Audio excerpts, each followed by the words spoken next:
if you're a sports fan, a racing fan, you certainly know about touring car. It's some of the most competitive racing in all of the world. And if you're a race fan, you certainly know about the Mid-Ohio Sports Car Course. This weekend, we'll combine both. The Kumho FIA TCR World Tour comes to the Mid-Ohio Sports Car Course. World-class touring car racing with a world-class racing facility and a lot of firsts this weekend. The first time the Kumho FIA TCR World Tour comes to North America, and the first pro race on a brand newly resurfaced Mid-Ohio Sports Car Course. Welcome in, everyone. I'm Brian Till. Calvin and Fish and I will have the call for you, and expect plenty of action today. Elbows are going to be out here at Mid-Ohio, and look at a packed grid. And speaking of a grid, let's go down to the encyclopedia of Kumho FIA TCR World Tour. That's Mr. Paul Jeffrey for our grid walk. Hello everybody, welcome to the grid here at Mid-Ohio, just ahead of round 5 of the Kumho FIA TCR World Tour. We've got some drivers to talk to while we're down here. Riley Pegram is one of 2 females racing for the very first time in this series. Riley, welcome to the World Tour. How are you feeling ahead of this first race? I'm just super excited. I'm really excited to be racing in this series, and I hope to get some good experience this weekend. Is the car feeling good? Have you got confidence going into the opening race? Yeah, we figured some stuff out with the car last night, so I think this morning race is going to be a lot better than qualifying. Fantastic, have a good one. Riley Pegram, of course, racing for a family-run team, Pegram Motorsports, but we also have another lady on the grid with us from Canada, Megan Tomlinson. Now, Megan had very good free practice times coming into this first race. Megan, big challenge ahead. How are you feeling? How's the car? Good, I'm feeling great. Volcano Motorsports has been doing a great job prepping the car and getting me comfortable, so just ready to go. Mid-Ohio, an incredible circuit. How exciting is it to be racing a car of this kind on this track? It's awesome, super exciting. Glad. Brilliant. Megan, have a great race. Thank you for talking to us. Megan, of course, in the Volcano Motorsports Audi. Sami Taufik, unavailable for personal reasons this weekend. Great to have Megan with us. But she's got for company a man that we know very well indeed in the world of touring cars. Jan Elishay has some engine change penalties all the way back down here, Jan. And you, how are you feeling going into the race? There is a lot of cars in front of us today, so it will be quite challenging. But yeah, to be honest, it's the pace you need, the price you need to pay when you change an engine. But it is what it is. We will try to make a good recovery from here and scoring good points. So you've got Santi alongside you as well. Is there a bit of team play going into the start of the race? How are you going to navigate your way through this field on this difficult track? It's not easy to overtake, you know, here, but being together will be an advantage for us to make our way through. We will take care of each other to make sure we score good points for the team, and at the end of the day, we will cheer as well for our 2 teammates that are starting a little bit more to the front to make sure they can maximize the team points as well. We've got a new surface at Mid-Ohio, and we're hearing a lot of talk from the drivers that the track is short of grip and it's ramping up over the weekend. What are your predictions for how the car's going to be in these conditions today? Yeah, the track is a bit special for sure. It's the grip is quite low, but it is what it is. We need to drive as fast as we can on what we have, and to be honest, driving here in America feels amazing. It's like a pure racing, old-style type of track, and really enjoying it. It will be challenging during the race because the balance of the car is a little bit different from what we are used to on high grippy track in Europe or elsewhere. But no, it's going to be challenging. It's new, and we need to learn as much as possible from this race to prepare race 2.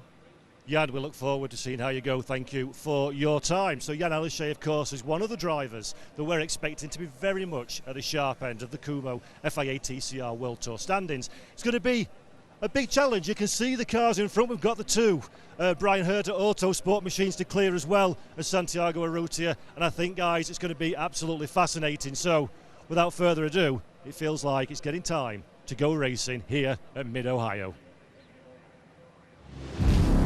It is getting close to getting ready to go, and I'm looking forward to it, Calvin. And really, I think what's unique is we don't see very many standing starts in North America anymore, but we're going to see one today. What are you looking forward to on this standing start. That shot down the front straightaway kind of shows you that it's got a little bit of an uphill run into turn one. It does, and very much an unknown for all of these drivers in terms of what the grip level will be like as they launch off the line there. 350 horsepower, 2-liter turbo cars, front-wheel drive, of course.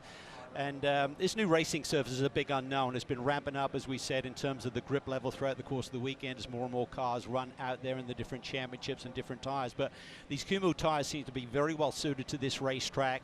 Short race, so you got to get up on the wheel very early here. But the temperatures, Brian, such an extreme contrast to what we saw in the last rounds at Marrakesh, where we saw ambience in the mid-90s. It's only mid-50s out there this morning, so it's pretty fresh, but everyone's certainly had the cup of coffee and ready to rock and roll this morning. I've got my coffee, and I am ready to rock and roll, that's for sure. Let's take a look at the starting grid as you look at all those beautiful TCR machines lined up and ready to go. On the pole, Mikel Azcona was quick throughout all the practice sessions and qualifying. He'll start on pole in his Hyundai, and alongside on the inside is the number 105. That is the championship leader of Norbert Mikelez, starts alongside, and so a Hyundai front row, that could be good news there. Back to row number 2, Ted Bjork actually has raced at Mid-Ohio before, but it was way back in 2000 in a Barbershop Pro car, and alongside a teammate from the Cyan Racing Lincoln Company, Mi Xianghua, starts alongside, and that is the first 2 rows. Yeah, on row 3 we have Esteban Guerrieri with the first of the Hondas there. He has a lot of experience in this form of competition. Ran a lot in the US, but didn't run much here at Mid-Ohio. Alongside Bebu Girolami. He won at Vallelunga. He's got 30 kilos of rewards weight on that car, and coming off the success that he had at Marrakesh. And then on row 4, we have Dusan Morkovic. Goat Racing had an excellent podium run there in Marrakesh. And then we have Marco Butte. He'll actually start from the pole for the race here tonight. So he lined up 10th in the second qualifying session here yesterday. But with those grid penalties that we'll get into a little bit further in this rundown, he'll actually start 8th here today, Brian. Yeah, let's look back at row number 5. John Philippi in the first of the Volcano Motorsports entries, the 127. That is an Audi, and the Audis seem to be just a little bit further back than what we might have expected. And alongside the Brian Herta Autosport entry of Mark Wilkins, they were making their debut here in the Kumho FIA TCR World Tour, and it's good to see Brian Herta with 2 entries here. Mark Wilkins trying to come to grips with a different tire and a different setup package. Alongside, Harry Godsacker outside in the number 38, starts row number 6 in his Hyundai. And then inside row number 6, the 112, again, a Lincoln Company Cyan Racing entry, Santiago Urrutia.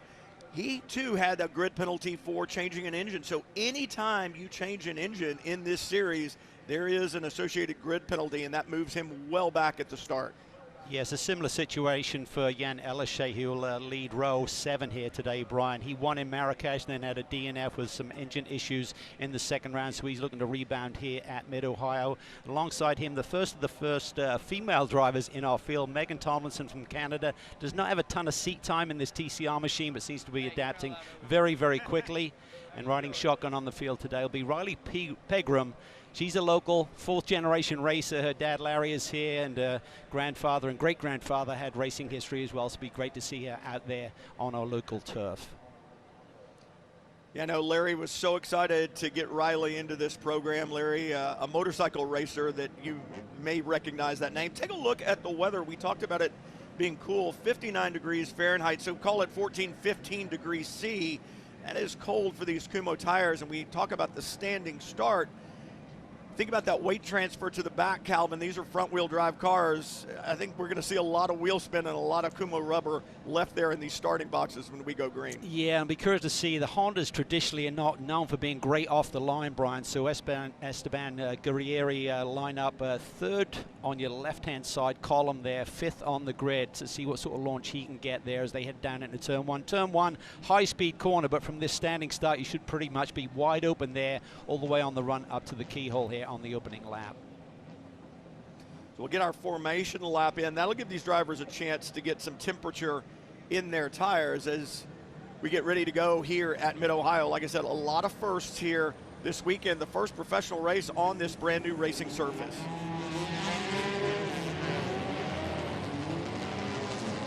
drivers off on that formation lap. Looked like we might have had a stall there. And Calvin, this is that opportunity, right, as a driver to try to do the best you can to get the temperature in the tires, in the brakes.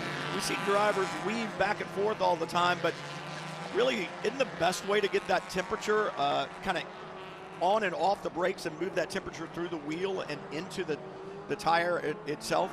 Yeah, I mean, when you're scrubbing the tires, we see the cars weaving around right now. They're trying to generate some surface temperature, but to really get the core temperature, you can really sort of like ride the brakes and the throttle pedal at the same time. That builds temperature up through the braking system, into the upright, into the wheel, and then into the core of the tire. So there's different ways of doing this, but you can see the surface here is super smooth. And this is going to be a big factor here, I think, in terms of this race. 17 laps is what it's designated for. There is the option for 1 or 2 lap extension of that, should we see any full course yellow here come down that long back straightaway. This is where the drivers are really going to have to feel things out on this opening lap when you don't have full tire temperature. Those Kumhos are not into their sweet spot, and getting that braking point right for turn 4 here. Paul, you ready? Yeah, guys, just speaking to Kumho Tyres, and they're reporting that tyre temperatures will be important here. There's a very little drop-off in grip in these tyres. It's a low abrasion circuit. The drivers, all through practice and qualification, have been coming back down in pit lane with almost brand new boots still on the car. So we're expecting this to be a flat-out race from green to checkered flag. And think about this too, 2 races a weekend in the Kumho FIA TCR World Tour. That means there's another race this afternoon. You need to treat your car pretty well, and we know that Erlichey is going to be coming up from the back. He had the grid penalty for both an engine change and then incident responsibility at Marrakesh, so we know that he likes to get his elbows out. He wants to move forward, but you also have to keep in mind that you need a car to race with later in the afternoon. What does that do to the drivers' thought process, Calvin, as you come around for the start? Well, I think the aggression factor will certainly ramp up in race 2 here today versus race 1. You're spot on, Brian. You've got to have a car that you can actually start the race with later in the day. So, yes, you've got to be patient in terms of picking your way through this field. Lots to learn, and you've also got a lot of teams out there with that rewards weight, that ballast that gets put on the car based on your success at the last round. And Santi Urrutia has got the maximum 40 kilos on board his car here, and he's a driver that's actually had a lot of experience. He's won 3 races in the past in Indy Lights and Pro Mazda competition, so he should be one of the favorites to cut his way through this field from the tail end of the field today. Time to put your nerves aside. We've all done it. You've stepped up to the first tee. You've stepped into the batter's box. You're getting ready to start the game. That's exactly what these drivers are thinking right now. The emotions that they feel waiting for the start lights to come on. Green flag waves at the back. The lights will come on and then count down, and we'll be racing here at Mid-Ohio.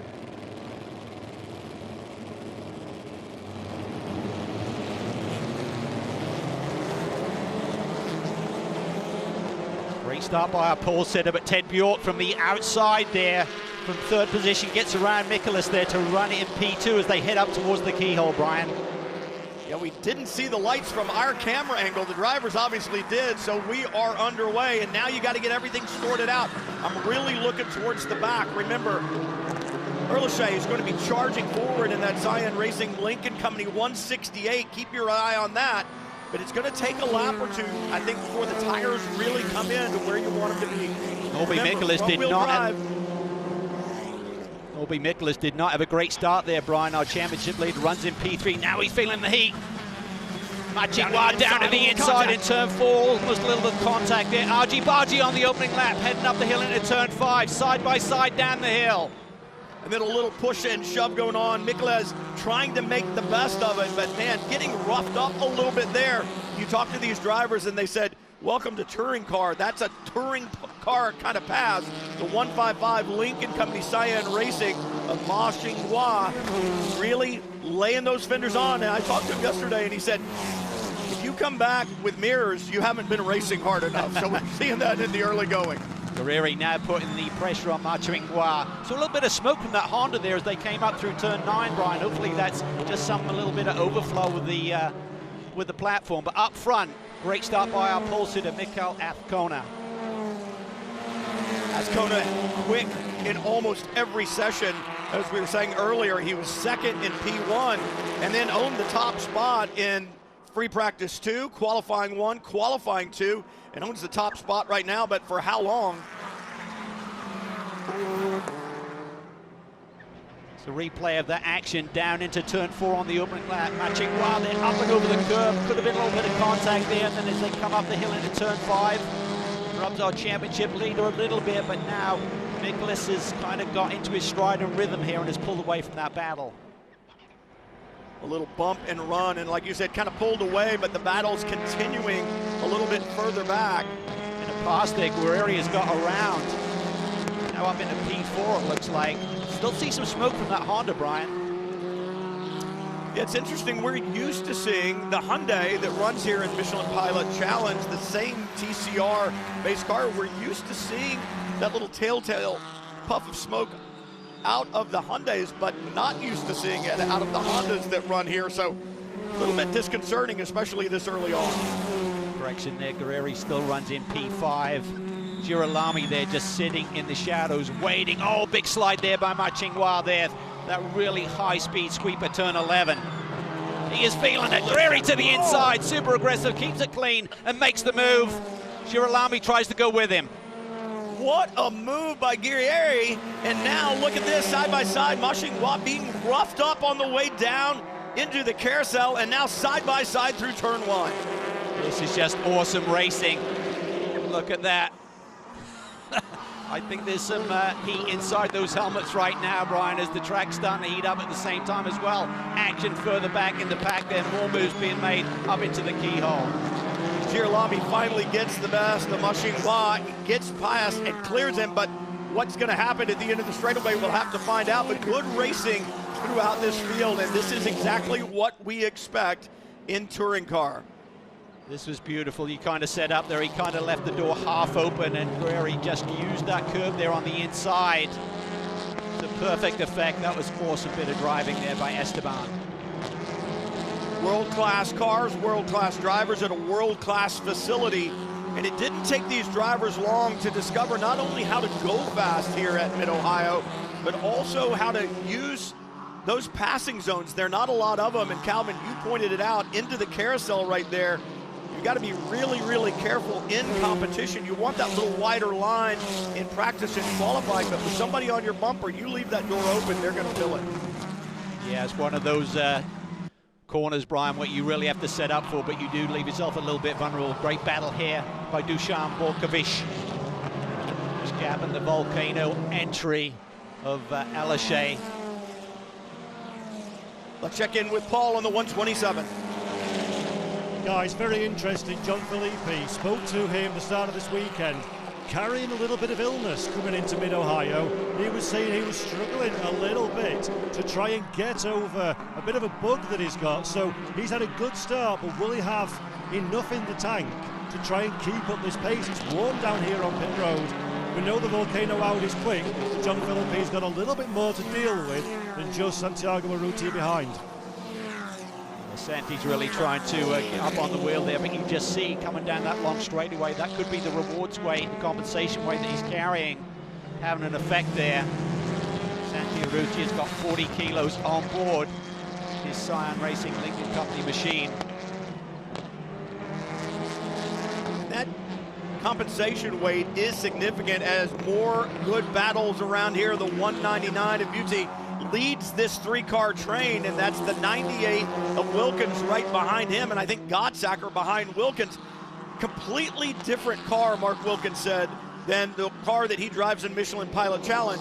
It's the same chassis, but when you put the setup on it and you change to that Kumho tire, completely changes the way the car works. He said, we're not able to actually get the suspension adjusted the way we need to because of the parameters that are set by IMSA when they run it in Michelin Pilot Challenge, but he said it's just a completely different ball game.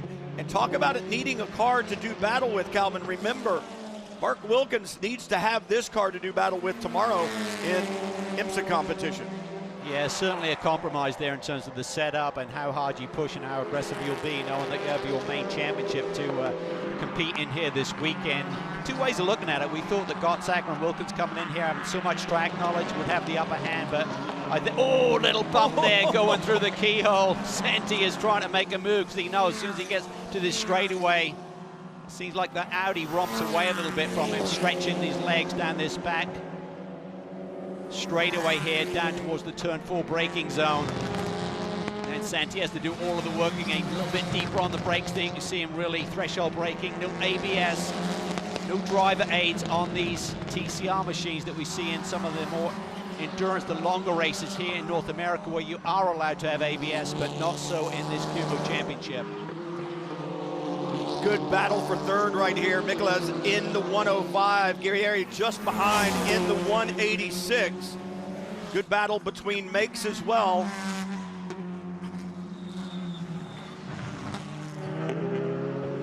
Great little battle here.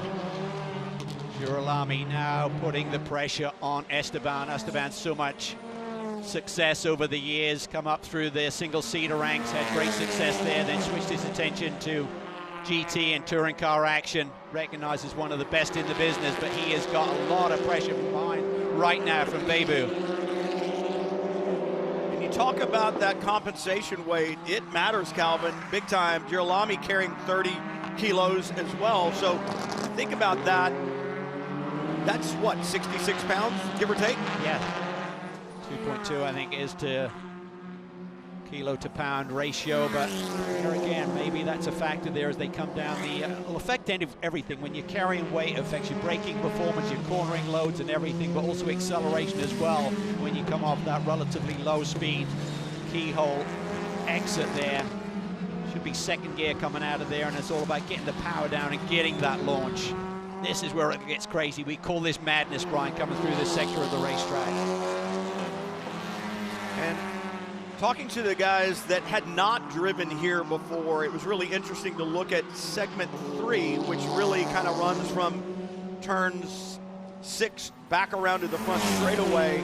That's the technical part of the racetrack, and that's where they were lacking. And drivers like Mark Wilkins and Harry Gottsacker had a little bit of an advantage in the opening laps of the first practice session, but it didn't take them long to find the nuances with this racetrack. Girolami there, Brian, through turn 11. A little bit tail happy on the entry, but he collects it beautifully. Front wheel drive car, you just have to keep your foot in it, kind of straighten that car out, pull it out of the slide. Very different to running a rear wheel drive car around this racetrack, but they have done a superb job with the resurfacing here. It's almost seamless as you transition up onto those curbs, and I think that's what's given these drivers a little bit more freedom and real estate to work with when they're trying to make a pass, Brian.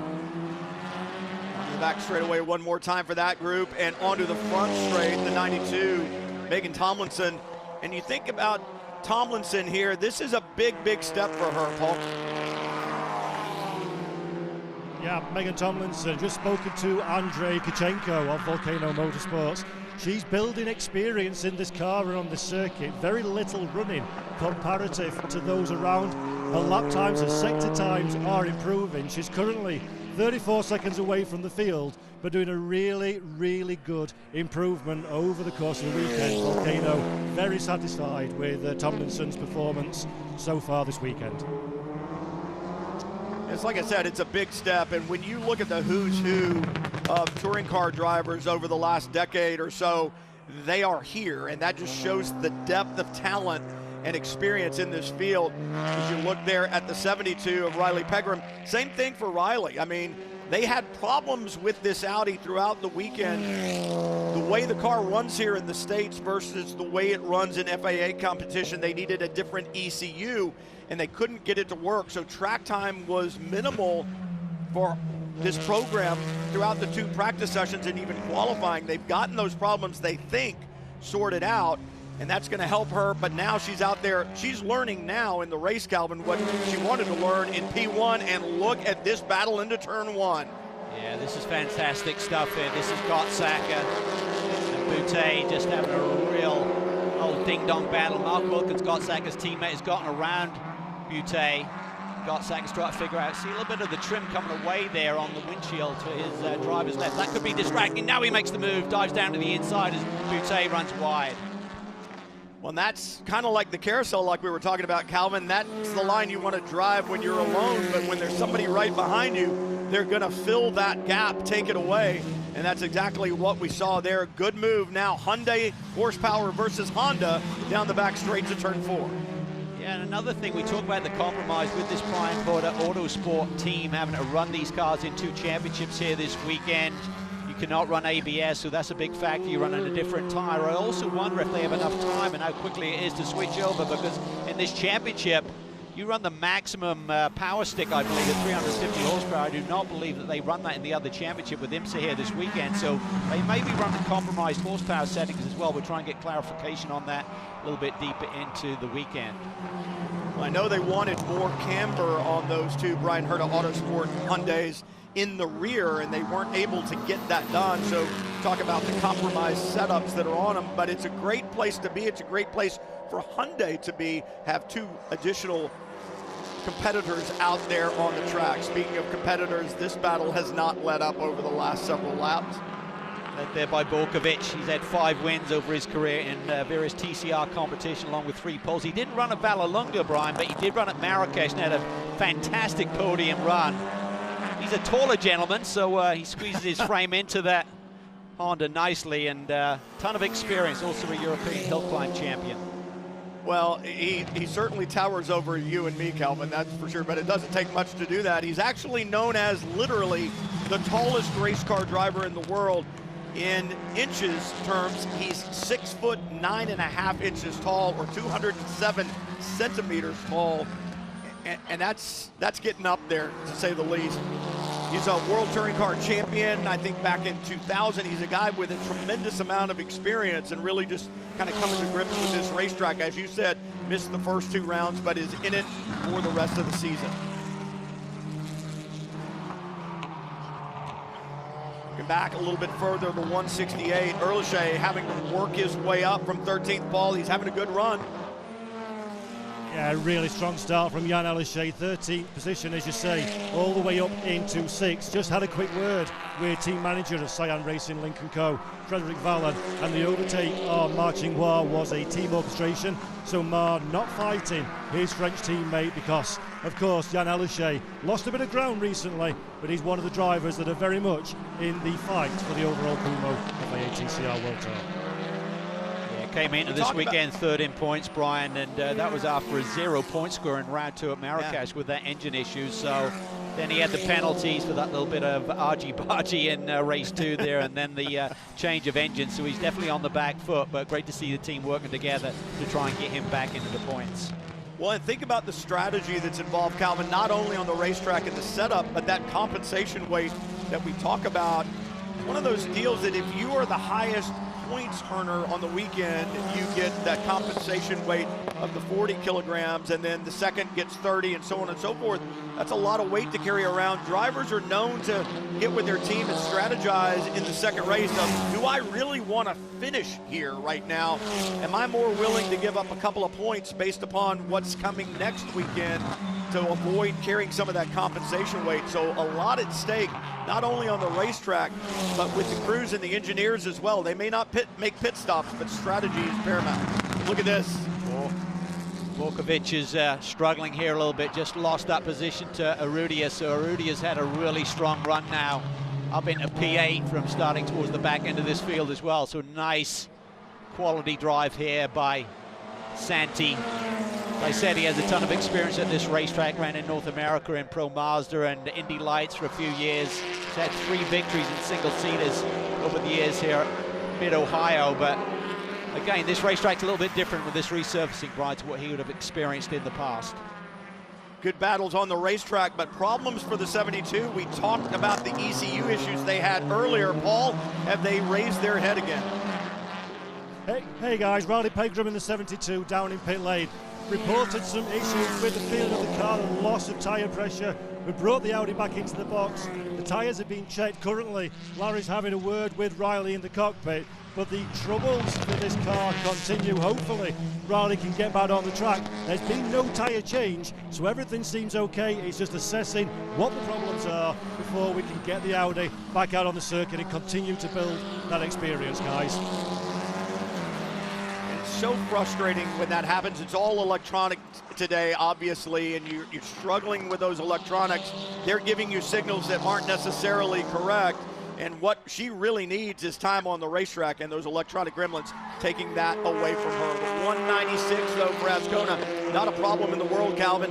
He let it go at the drop of, or at the lights out, I should say, not the drop of the green, and has not looked back. No, he's been strong all weekend, Brian. I mean, his pole lap was a half-second clear, which is incredible at this level of competition to have that margin over the rest of the field. And right now he looks super smooth. I'm sure he's just managing things, keeping that nice 2-second gap. There is potential to get a little bit of overlap and see some lapping right at the very end of this race. So he'll want to have enough buffer there that he doesn't suddenly feel the pressure from Ted Bjork. But Nicholas has really shown his experience there, sitting in P3.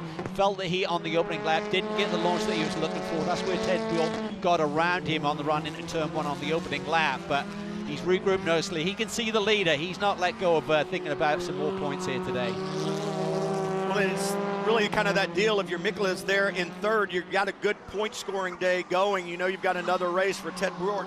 The best race that he's had. If he can come home second, that will be his best finish of the season. So for Ascona, I mean, he's 6th in the championship coming in here, but he is, it's just been magical. Kind of like you said, Calvin, we've had those weekends, I know you have, where you seem like you can do no wrong, and the car is just magic underneath you, and that's really the way it really has seemed to be for Mikel all weekend long aboard his 196 Hyundai.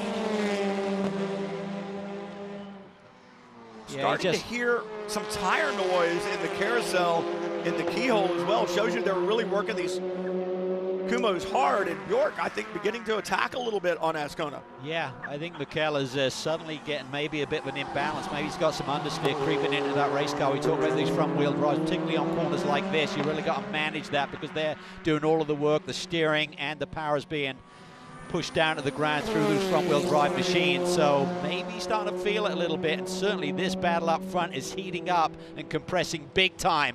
Bjork now looking for a way through. Ascona is getting defensive immediately on that run down into the brake zone for turn 4.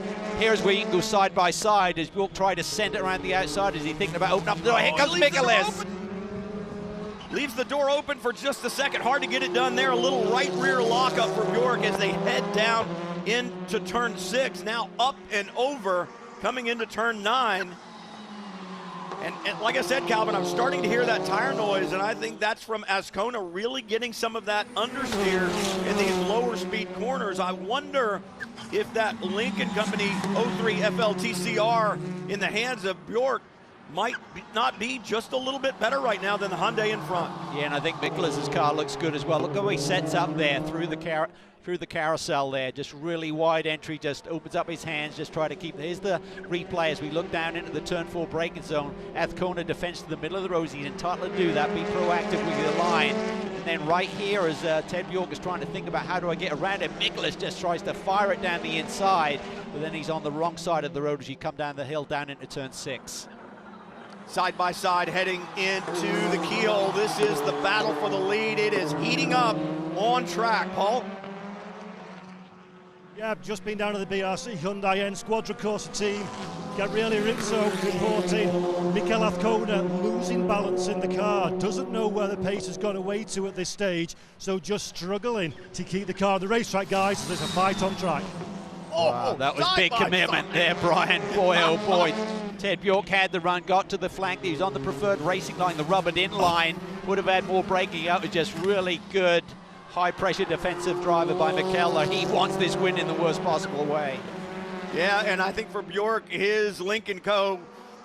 mount is a little shorter now. He was into the back of Ascona in front of him, and Nicholas was into the back of him. So he's kind of getting compressed from both ends. You can definitely tell Ascona trying to hold on, and for Bjork, that move around the outside, it can happen there in turn 4. He certainly had the commitment. I just don't think he had enough tire underneath him to get it done. See what he can do this lap. Maybe Kumho was struggling with some understeer, but he literally threw in a turn 11 there, had a little bit of an oversteer slide on the entry there. This is where Ted Bjork got a really big run on him last time on the run up to the keyhole. Try and see how they exit this corner. Bjork has now gotten away from Miklas a little bit. This will help his cause there. He doesn't have to defend right now, just focus forward. Taking a look, like a shark in the water, looking for that opening. As Ascona holds it down low, doesn't give him the opening in the middle of the corner. Who has the better drive off? See Ted Bjork there a little bit. I think I saw a little whisper of smoke there, maybe locking up that inside rear as he gets into these brake zones. Wants to adjust that a little bit. But he's got that gap on Miklas. This allows him to just really focus on working over Ascona here as they come through the S's here. This is really, we got to be so disciplined with picking your line here, but there are opportunities. Sometimes you have to make that opportunity. And right now, for Bjork, he's thinking, where can I maybe make that, quote, touring car pass that these guys like to talk about? But it's not just... Look at this, he's down to the inside, he slides through. Ascona had a bit of a moment. They had to control the slide on the entry there to turn 9. And Ted Bjork just pounces for the lead late in the going. Absolutely impressive move by Bjork. He was there waiting, and the incident happens. That little slide, talk us through it, Cal. Well, it happened the corner before. Ascona just got a little bit wide there through turn 8, had to control on the entry to turn 9, and bingo. Through goes Ted Bjork for the lead, and he's taken off. Just like that, and really think for Ascona, that front end not working well for him. Corner entry to apex, and that's what allowed that little gap, and Bjork was there to take advantage of it, and he has checked out. 2 to go. Look at the gap he has created. So Ascona was definitely the cork in the bottle here. Now he's got the championship leader and teammate right behind him. How does he handle this one? More important for the manufacturer that you drive for to have those good points finishing positions, but right now it's Hyundai in second, either way you cut it. So for Miklas, he's saying, let me on through, buddy. I need some championship help here. But nothing doing. He's going to have to work to get past his teammate if he wants to pick up that second position. And it's so early in the season. Yes, he's the championship leader, Brian, but think about it from Ascona's. He's got a championship to run himself, so it's one thing to be giving up points if it's the final round or two of the championship, but when you're still not even at the halfway point, you want to try and hang on and get the most points you can, but Miklas is really putting the pressure on right now. Ascona having to use every inch of racetrack and more, dropping wheels there, just hanging them over the track. Slide again. Oh, a big slide, yeah. Man, he is holding on. And for Miklas, he's not going to risk his car. He's not going to risk his manufacturer. He's not going to risk his teammate. But he wants to find a way by, and he's got one lap to do it. I just wonder whether they started the tire pressures a little bit higher on Ascona's car, and now he's gone over the peak a little bit, because I saw some understeer about halfway through the stint. I'm seeing a lurid slides, oversteer. Now towards the end of this race, I think he's just lost overall grip. Yeah, I think it's one of those things. The car hasn't been able to get into the corner, and half the time once he's there and some of the high-speed stuff, the rear end goes, and he's got his hands full right now just trying to hold down a podium position. Not sure what the chemistry is like between these two teammates off the racetrack, but again, championship so important, but Ascona certainly doesn't seem to be appearing to want to give this up. I think you'd have let him by now if he was willing to give up those points at the second step on the podium. But Miklas now to the out. He's got to be careful here, he can get squeezed. Yeah, this is a difficult place. These next couple of corners, difficult place to get it done. We know you can do it into turn 9. That's where Bjork took the lead. Oh, there we go. Miklas to the inside. Ascona takes the corner away, gets back to apex. He's struggling to get the power down off, side by side as they head up towards turn 11. And this is going to be dicey on the way in. No, he clears him. He is through. So now Miklas moves to second, but for Lincoln Co. Cyan Racing, for Ted Bjork, there had been 4 different winners on the season till this point. Make it 5. Bjork, the 111, to the line first, and Ted Bjork wins in Kumho FIA TCR World Tour at Mid-Ohio. Fantastic job, and Miklas just used every ounce of experience there to grab that second spot at the end. Man, that's absolutely awesome racing, and it's still going on. 9th through 12th coming through turn 11 into the carousel, led by the 127 of Philippi. And it looks like this order is going to stay as they come to the line, and this is what Kumho TCR World Tour has been about since 2023, and that is good world-class touring car racing. You saw it here at Mid-Ohio. Great to have the tour here in North America. It certainly did not disappoint this morning. Well, it was an early start, Brian. Everyone was struggling to get awake, but they all got fired up pretty quickly. That was awesome racing. Yeah, talk about awesome racing. Look at this. Teammates, Mikulas to the left in the 105. Going to get it done, but his teammate Ascona doesn't make it easy. He's not supposed to make it easy, right, Calvin? Everybody's trying to win for their team and their manufacturer, but you'd eventually like to have that big trophy above your fireplace at season's end. Yeah, Mikulas definitely earned that runner-up position. He had to work over his teammate really big time to get it. It was great racing, very respectful.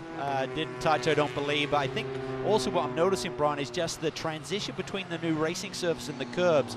You can use up those curbs. It gives you a little bit more real estate to work with and make some of those moves.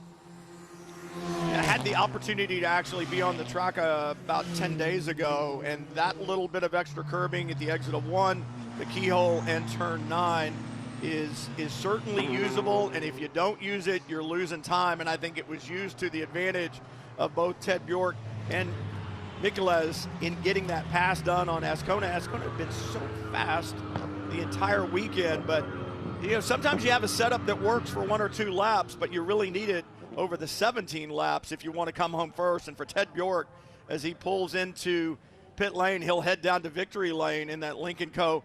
mount that he is in, and big time celebration, I'm sure. As I said, 5 races now into the season, 5 different winners.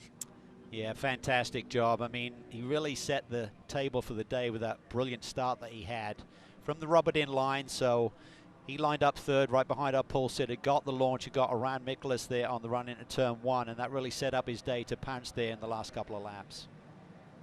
Yeah, the start was interesting. Our camera shot we had lights, but the lights weren't on the side that we were looking at, and so the start kind of took us by surprise. It did not take Ted Bjork by surprise. Good run for him, and what I was impressed with was the balance of that Lincoln Co. mount all race long. It seemed to stay underneath him. Obviously, the first couple of laps, everybody's just trying to get that tire temperature and pressure in those Kumho tires, but once it was there, Ted Bjork's car seemed to be balanced throughout in any of the conditions that we saw.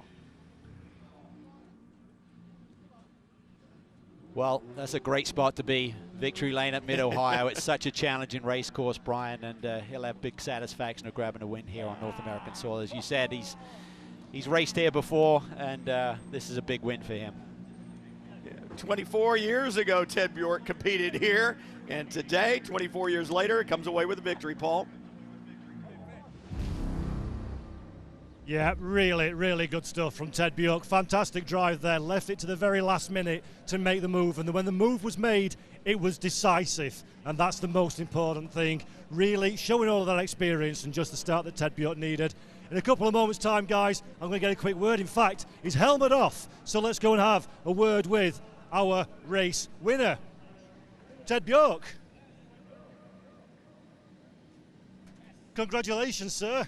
What a race. Tell me about that pass right at the end. How did that go? Better than expected. That was a good pass. But Mikael got out in the dirt, opened the door on the inside of it. I just took it. So was that always the plan, to hold on to the end and allow the competition to wear themselves out before you pounce? No, the plan was actually, with the surface on this track, it was so difficult to keep the grip all the time. So for me, I was struggling yesterday in qualifying. So I know my goal was to not do a mistake in the race. Just keep it in like in the line, and that paid off. It's been a while since you've raced in the United States. How good does it feel to win at Mid-Ohio? Fantastic. You know, I took pole position when I was here 24 years ago. I led the whole race except the last lap when I had an engine issue. So it's like a comeback.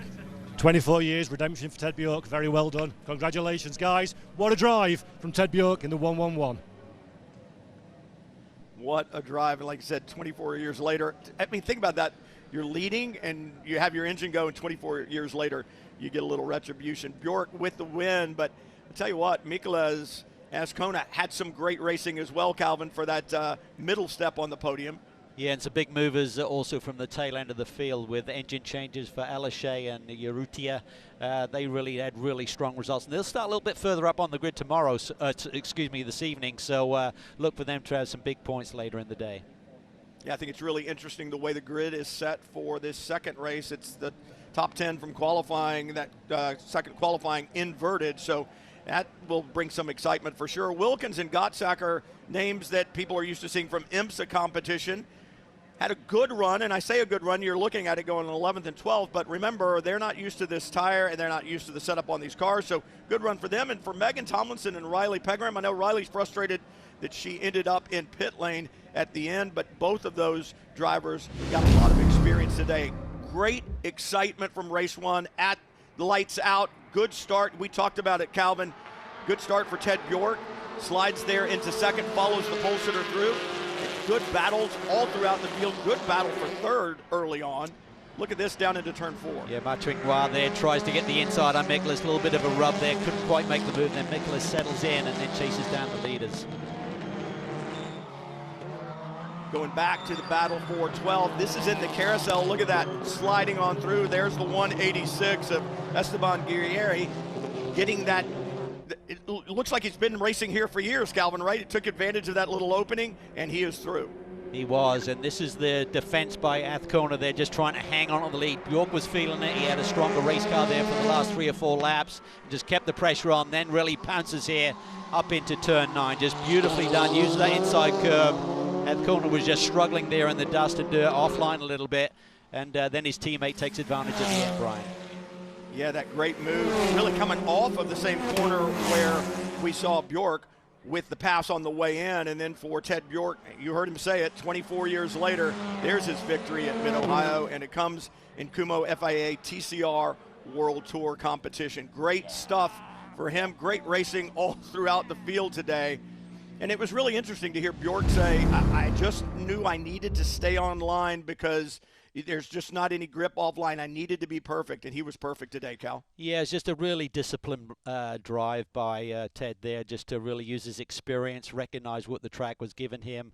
It's a new venture, right, for everyone who's competing here this weekend, particularly with this championship coming here for the very first time. But he was on his game. I think Mikkel will be very disappointed to have the pole, had the pace all weekend long. You talked about it, Brian, 1 lap pace versus race laps, 17 laps, totally different proposition there, and I think he just started to lose the balance of the car. He can make some adjustments, though, and try and come back stronger for the second race here today. But remember, from starting on pole, he'll start P10 later in the afternoon.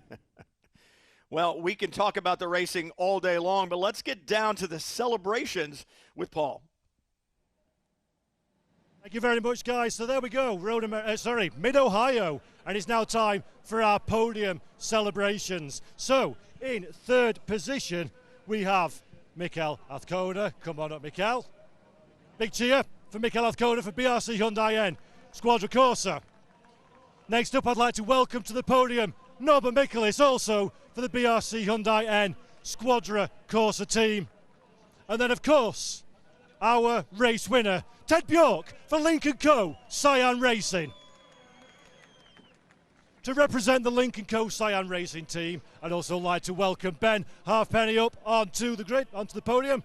Ben, congratulations. Our top 3 drivers, and now it is time for our race winners' national anthem.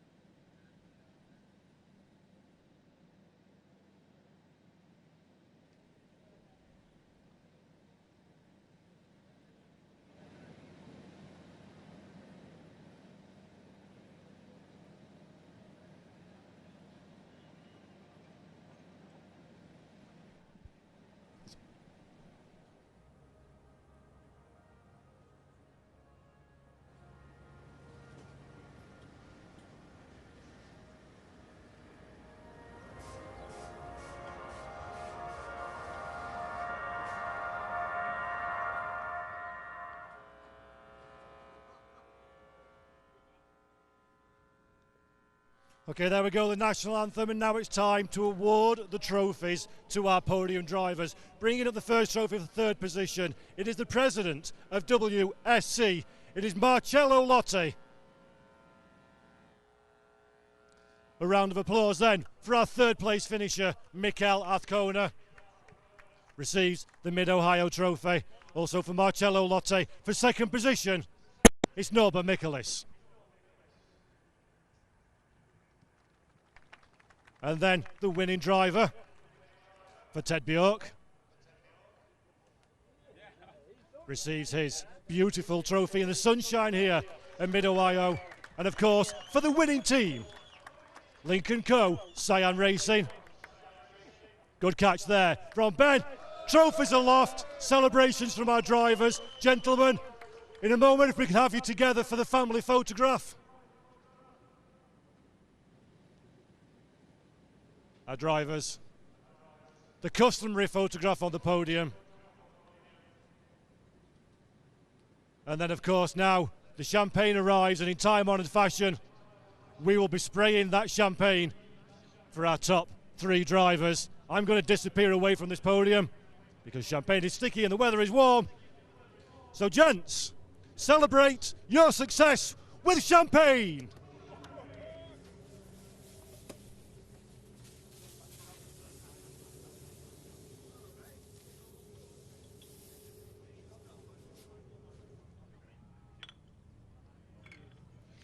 All they need, Cal, is a little orange juice to make mimosas out of, because it is still early in the morning here at Mid-Ohio, but not too early to celebrate. I will tell you, I was very impressed with what I saw. I've seen the other races on television, but this was great stuff. And for Michaelis, holds on to the championship lead. That's good news for him. And Azcona, a big move from 6th coming in, jumps to 2nd in the championship. Yeah, and that's the reason, Brian, that he didn't want to give up that position in the race, because he's very much in this championship. So, yes, the team leader, let's call Michaelis, coming off a championship last year, got a ton of experience. But he had to work for that runner-up finish there and expand his points gap to Mikel. But you can see it's really tight there with 4 drivers within 32 points. You get 15 points just for a pole position, Brian, and qualifying. So there's a lot to play for yet in this championship. And Ted Bjork, with his win, jumps up 3 positions in the championship as well. So great stuff there. Speaking of great stuff, another race coming this afternoon. Calvin Fish and I will be there, along with Paul Jeffrey. We'll bring you all the action, and there's sure to be plenty of it. Make sure you join us for race number 2 of the weekend this afternoon.